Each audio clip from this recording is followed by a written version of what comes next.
ایک اور سال، ایک اور مونسون اور مزید تباہی۔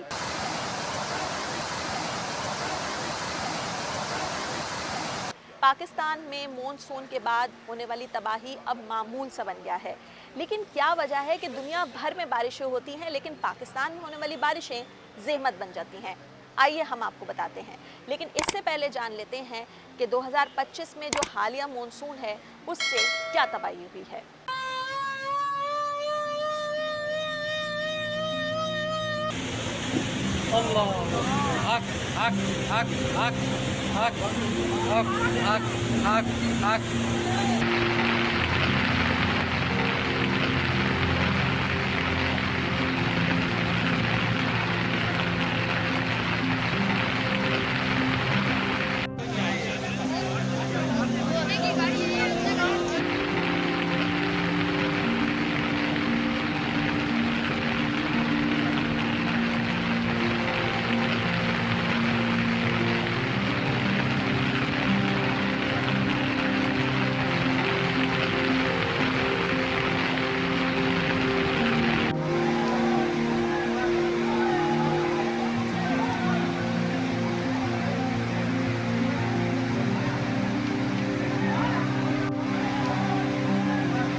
دو ہزار پچیس میں شروع ہونے والا مونسون اس وقت پاکستان کے لیے ایک بڑا بحران ثابت ہو رہا ہے۔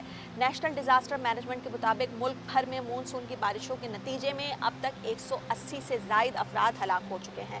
سب سے زیادہ متاثر ہونے والا صوبہ پنجاب ہے، جہاں پر جولائی کے پہلے 15 دنوں میں 124% سے زائد بارشیں ریکارڈ کی گئی ہیں۔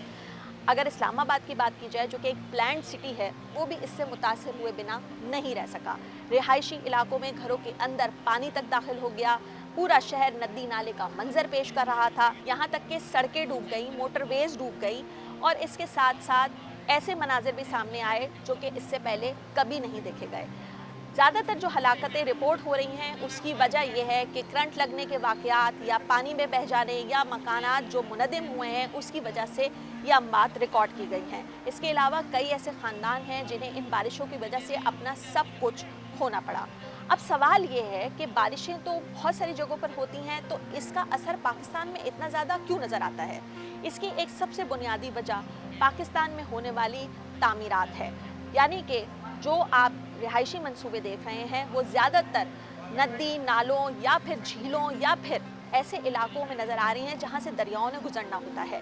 یہ غیر قانونی تعمیرات سیلابوں کے راستے میں ایک رکاوٹ بنتی جا رہی ہے۔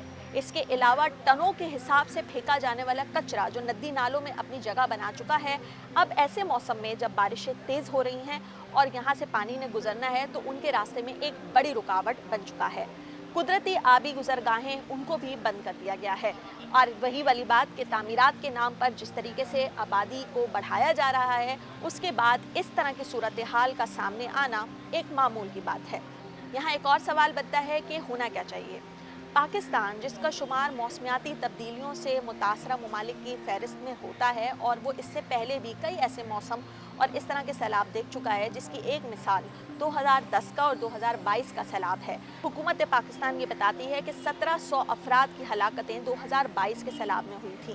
یہ وہی سیلاب ہے جس نے ملک کے 1/3 حصے کو ڈبو کر دیا تھا۔